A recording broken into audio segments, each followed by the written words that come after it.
In sales, there are two things that actually determine how much money you make. Number one is you, right? Your skill, your state, your ability. And number two is the vehicle you're in, what you sell, the company you're with, how expensive it is, all those sorts of things. And if you take a great salesperson and put them onto a below average offer, they will never make the amount of money that they truly could, or that they maybe even truly want to. And so in this video, I'm going to share with you the cheat code for getting not only connected with high-level offers, but also how to vet them and to find the offer that actually unlocks the level of income that you want to hit. Now, if you're new to this channel, welcome. My name is Christian Jack. I've generated over $100 million in sales. I've coached thousands of sellers, closers, managers, and everyone in between. And this part matters for today. I regularly place top performers into 20 to 30K a month OTE rules because my network with founders, recruiters, and operators is quite deep. And here's how I get my students to find the best offers and how to vet them as well.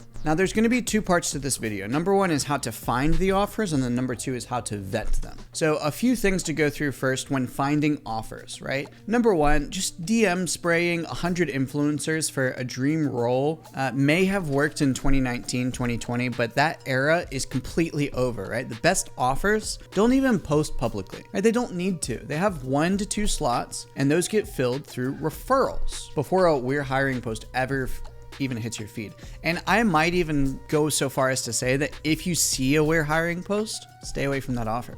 Number two is that your network is then the funnel. If the number one way to land a truly elite offer is not via your social media feed, but via your network, which I think most people understand this, right? Founders, sales leaders, recruiters, top closers, top setters, even operators and like partner managers, great teams will prefer warm intros because it's lower risk, it's a faster ramp up time, and generally it's a better cultural fit, right? So if you want to know who to add into your circle, here's the list. Number one is founders, specifically people who own offers. If you don't know where to connect with them, it's very, very simple. Just go into places where founders hang out. Number two is then recruiters. Recruiters are constantly in touch with many founders so that you don't even have to connect with a ton of founders. You can just connect with a couple of high quality recruiters who staff these high ticket teams, and you can just make your life super duper easy. From there is heads of sales, sales directors, sales managers, those types of people who actually lead sales teams. And even better if you can find somebody who leads multiple teams, whether it be fractionally or whether it be heads of like a sales agency. If you can connect with those people, you'll always have an offer there. Next up is A players, right? Closers and setters who are already on proven offers, because chances are they're going to work more than one offer in their lifetime. And so therefore, if they're connected to, 15, 20 different offers, then by you staying top of mind, you knowing them trusting you, then you can get connected with 15, 20 different offers just from that one person, right? Next up is then sales trainers, right? People who know what offers are actually winning, what people are actually winning. Like if you ask me right now who some top closers are, I could easily name 30 to 50 of them off the top of my head who are all making 30K a month plus, as well as what offers that they're on.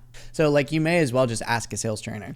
And then last but not least is operators, people who work within a business but aren't necessarily part of the sales team. This is people who maybe are head of revenue, people who are head of marketing, or they work within marketing. Maybe they're a media buyer, maybe they're a copywriter, people who know where the lead flow is actually hot because they're working with businesses in that way as well. Fulfillment people is another example of somebody who's an operator who's not necessarily in sales, but obviously they're doing fulfillment, so they know how much output the sales team is actually doing and probably how much money the sales team is making. Now, the third thing to mention with how to actually find these offers is you want to be the type of person that those people that I mentioned above, that they actually want to refer, right? Be a great hang, have a low ego, be reliable, be direct, have fun, laugh, smile, actually give energy to the relationship rather than just being a suck, right? The second thing I'd add is be obviously good, right? Share snippets of your call, share metrics that you're doing. Share wins, right? Your paid in full percentage, your DPL, your show up when you figure out something to lift your show up, right? Just share those things on social media, share them with that person. Be very overtly good at what you do. Third thing is then give before you get, all right? Share a referral with them, maybe help them figure out a way that they can revive a dead pipeline, pass on a candidate to them for an offer before you recommend yourself. There's all sorts of things that you can do, but if you have no idea where to start with this, just read the book Go Giver and it'll give you plenty of ideas. Last but not least is then be easy to trust, right? Reply quickly, have a very clean follow through, have no drama, don't get emotional about things, make it very obvious that you know exactly what you're doing and that this is not the first time that you're doing this. When somebody says they'd love to schedule a meeting, don't just ask, great, when would be a good time? Just say, fantastic, here's my link, schedule in whenever works for you and let me know once you do. And then that's it. Confirm the call then as well, the morning of. If you're gonna meet with a founder, do the actual sales job before you get into the sales job, if you know what I mean. Now, number 4 with how to find these great offers is go where the rooms are. All right, this seems maybe very simple, but maybe you haven't been told before. Get into rooms where A players live, right? These are school groups, these are live events, these are virtual events, these are high-end communities, these are sales training calls, these are mastermind groups.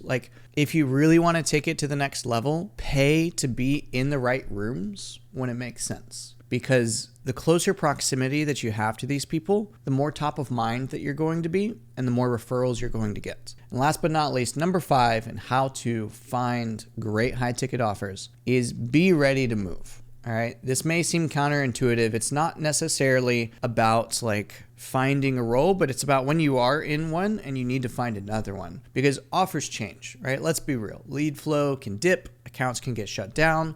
Optionality is a skill, right? Keep at least 3 warm paths at all times. An example of this was one of my students inside the sales dojo had lead flow drop for 2 weeks, and in about 5 to 6 interviews, I think. Yeah, he had 5 or 6 interviews within the next 48 hours. And so he ended up sliding into a better seat and moonlighting on that offer because his network was actually alive. It wasn't something that was just dead. He was constantly nurturing it. He was constantly figuring out better places to be. And that doesn't necessarily mean that you leave the original offer because just because it's a dip doesn't mean that it won't go back up. So be wise. If you already understand how to sell on an offer, don't fucking leave it. Let that pay your bills. Even when lead flow drops, you know how to take the calls, you know the prospects, you know the CRM, you've already built up a pipeline, you already have a bunch of closes, you have a bunch of no closes. You have so much opportunity there. Generally, it's a pretty stupid fucking idea to leave an offer. So you may as well just stay there, maybe just reallocate time to another offer where the lead flow is more while the lead flow is down. And then you keep reallocating as you need to. And sometimes you can even just moonlight, just keep working on that original offer and then find an offer where you can work weekends, where you can walk 4 to 7 a.m. in the morning before you start working the other one, where you start working, 5 p.m. to 10 p.m. in the evening, right? Go to sleep, wake up, work the side offer and go back to the original offer, work the day hours, and then work the side offer again, and then go to bed and do it again. And then work on the weekends because I guarantee you tons of salespeople just take off the weekends and sales managers fucking hate it. Every single one. Guarantee it. So may as well just fill up the gaps on their team. Pro tip. All right, so now that we've actually found our high ticket offers, we're going to need to make sure that they're actually high quality. All right, the ultimate goal here is choosing leverage over labor, right? A great rep on a great offer out-earns a great rep on just an okay offer by a lot. So there's 4 key pillars here, and you're gonna score each one on a scale of 1 to 10, 1 being the worst, 10 being the best. So number 1 is price point, right? What you want is a ticket size where your earnings per sale are actually meaningful and the market still converts. So as an example, is this price normal in the niche, or am I dragging prospects up a mountain? And if it isn't normal in the niche, if it is maybe above, is it really positioned as a premium option, as a premium offer, marketing to premium buyers, right? Do buyers at this price point succeed post-sale as well? Or is it just fantasy? How much proof does the offer have that they actually produce successful students? An example of this is if you just go onto like my Instagram or my Facebook accounts or whatever, you can look in the highlights and I have win after win after win after win after win after win after win stories every single day with 5 or 6 wins. So you can very clearly see that if you are to join the Sales Dojo as an example, there's tons of people winning. So that would be a great offer to sell for as an example if I had anything to sell. I don't have anything to sell you though.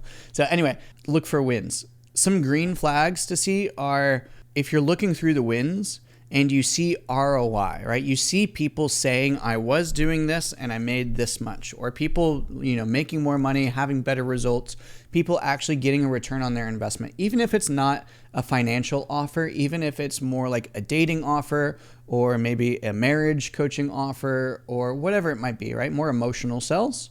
Or even health, right? Fitness. Do people say that they actually got their money's worth and more? That's what I'm looking for, right? I want to have very clean proof and a very clear ICP fit. Then some red flags with all of this is if the offer has an absolutely absurd price for that market, maybe it's just crazy high, or even if it's crazy low, that's also a really bad thing. If they have low success rates, if they don't post results from their students, and then also when you're on the interview, asking how many refunds they get, how many chargebacks they get, how many deals have closed this month, and then how many refunds. If it's above like 5%, that's generally not a good thing, right? You want that to be 1%, 2%, 3%, maybe is pushing it, but definitely not above 5%. The second thing when vetting offers is understanding the marketing and nurture process, right? You want to understand the temperature of the lead when it comes into your hands, right? Think about this. Would you rather sell for a 100K offer where you are cold calling people that have no idea who you are, what you do, or anything about you? Or would you rather sell a 10K offer where people come to the call ready to give you their card, right? It's a pretty simple process and it's a pretty simple answer. What you want is prospects that show up problem aware, solution aware, and fairly well pre-indoctrinated, right? You want to look for, again, you're looking for case studies in the funnel. You're looking for social proof.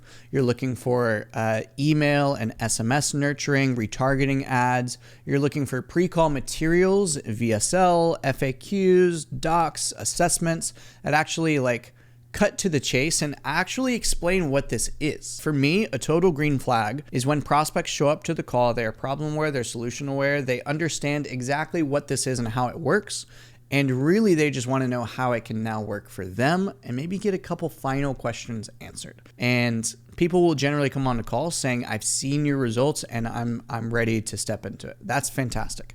But the red flags are when every single call starts with, what's this about again? I'm sorry, what is it that you guys do? Who is this again? That's not you. That's the offer being shit. So just don't work for those offers. Number 3 is then management. All right. Your manager can either be fuel or they can be friction. Okay. As somebody who's made 100K a month, I can 100% guarantee you that there is very little room in between. Either this person who is your manager is all for you and all for your growth and all for you improving, or they are all for the company improving and them getting paid more. There is not much in between, okay? So either they're going to push you to train hard, set high standards, they're going to feed you, they're going to help you when you're down, they're there to be emotional support for you, give you advice, etc. Or if they're just a friction point, they'll just leave you alone. They will trust you to do what you need to do. They won't give you many meetings. They'll give you a very clear runway to operate the way that you need to do. And personally, I'm looking for one of those two. I'm not looking for someone in the middle. I'm looking for either push me hard because I will rise to it, and I love to be pushed personally. I think it's fantastic, and I usually end up operating at a much higher level whenever I am pushed. But if you're not going to push me and you're just going to try to manage me or whatever in the way that isn't really productive, then I just want you to fucking leave me alone, because if you trust me to do what I'm going to do, I'm going to fucking do it. I am disciplined. I'm consistent. So I don't really need much in between from that. If you want to push me, great, let's fucking do it. If not, leave me the hell alone. So green flags for this are if you see scoreboards with a team where it's very clear which team members are doing well, which ones aren't, and a very clear system for how you scored on the team. Very clear pipeline rules. So understanding what's allowed with other people's leads versus what's not allowed. quick communication, right? Fast approvals for any sorts of requests, and ultimately just a overall culture of coachability. I think those are all very good green flags. And now getting into the red flags of management is you want to look out for micromanagement. You want to look out for cluttered calendars. You want to look out for moving goalposts. And you want to look out for politics. And last but not least, you want to look out for ego, right? Those are all very big red flags when it comes to management. Just be very careful of those. And now last but not least is the commission structure and multipliers. Because here's the thing about sales. There is unlimited upside, which is absolutely fantastic. But because there is unlimited upside, there is also fairly unlimited downside.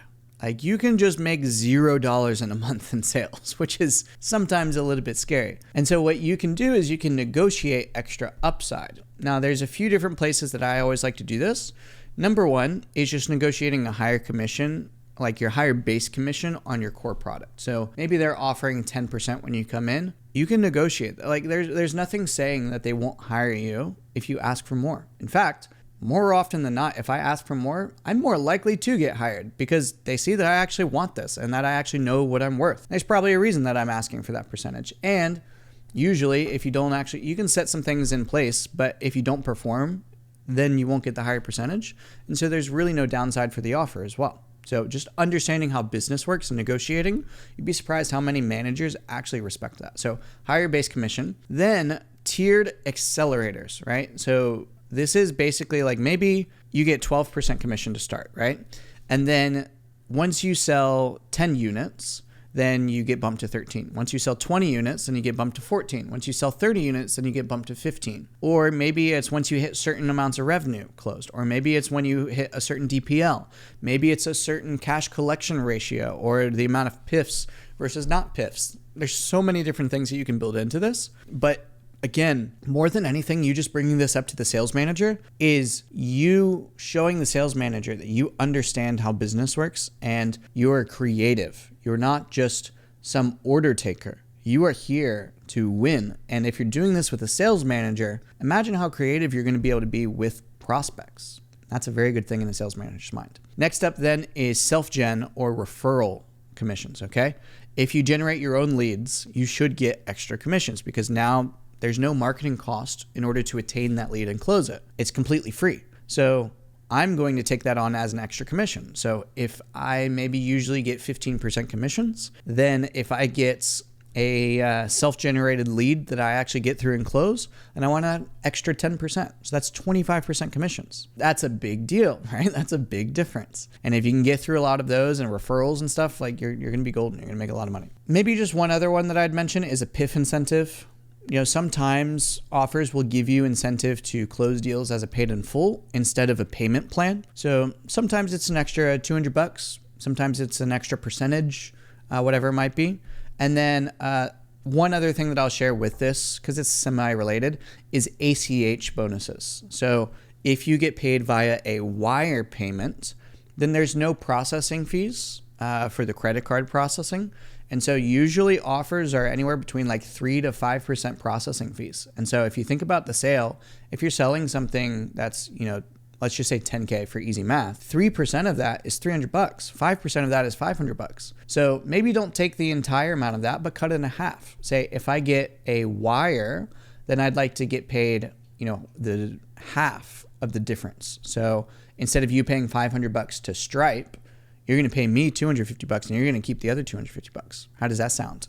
Doing that for 30 units is an extra $7,500 over the course of a month. That's not a small amount for a business owner, right? So might be worth it. And for you, it's an extra $7,500 for you. Pretty cool. So what we're looking for in this area, green flags are willingness to negotiate on this stuff. We're looking for a transparent documentation on the actual comp structure. I don't want it just told to me. I want it actually written down. That's a big deal, okay? I want to see how open they are to accelerators for behaviors that actually improve their margin, like with the ACH, with the paid in full bonuses, those sorts of things. And then red flags are obviously chargebacks you can't really control, but lack of documentation on the commission structure. Again, moving goalposts where like maybe they say that they'd like to do an accelerator or they're willing to do that, but then when asking about their current team's commission structures, they don't really have them. or if the math is kind of fuzzy, if they're not very clear about it. Again, if somebody isn't clear about something, it means that they probably haven't done it enough. And so that's kind of a big red flag for me, because a sales manager or hiring manager should be very up to date on how their team is making money, what the math looks like, and be able to do it in front of you without really having to think about it very much. All right. So let's do the math on this, right? Rating each pillar on a scale of 1 to 10, 1 being the worst, 10 being the best. How is their price point? How is their marketing? How's their nurturing process? How is their management? And how is their commission structure? When you add them up, right, the max score is going to be 40, the lowest score is going to be 4. And so what we're really looking at is if it's a score that's less than 28, less than 30 really, you're probably fighting the wrong fight, right? Either fix the things that were red flags or just get rid of the opportunity and switch to a different one, okay? If you're anywhere from like 30 to, I'd say 33, 34, maybe even 35, I think it's workable. No, not a huge deal. And then if it's 35 to 40, absolute green light, like just fucking go for it, okay? Very, very simple. Now, what's really important in this process is that you actually validate all of this stuff with data and not just based off of vibes from the conversation, all right? As much as we want to believe the best in people, this is your future, right? This is your income. This should not be taken lightly. So we're looking for hard data based off of, the team conversion benchmarks. We're looking for their show up rate. We're looking for their cash collection rate. We're looking for the average DPL. We're looking for the refund rate, the chargeback rate. We're looking for what the lead mix is, how much of it is inbound versus outbound, right? How much of it is partners versus referrals. How much time does it usually take to close a deal, right? What's the deal velocity? What's the usual sales rep ramp up time when they actually get hired on the offer in order to hit their KPIs or get some sort of stability? How much is each closer making? How much did they make last month? How much did they make the month before? What's the most a closer has ever made? Why did they make that much? How often are we running webinars? Let me see some call recordings of the top performers and maybe of the lower performers and one of the average performers, just to gauge real expectations for what actually happens on sales calls. Like, we're looking for hard data. I don't fucking care what you tell me. I care, because I want to match it up with the data. And if there's something wrong, then like, fuck you, I'm gone. But I'm looking for data, all right? I want hard proof that what you say is true. And if it is, we're going to get along just great. If it's not, I'm gone. So if you want the simplest, warmest path into legit high ticket offers, and if you want help vetting them with me and my team, then get into the Sales Dojo.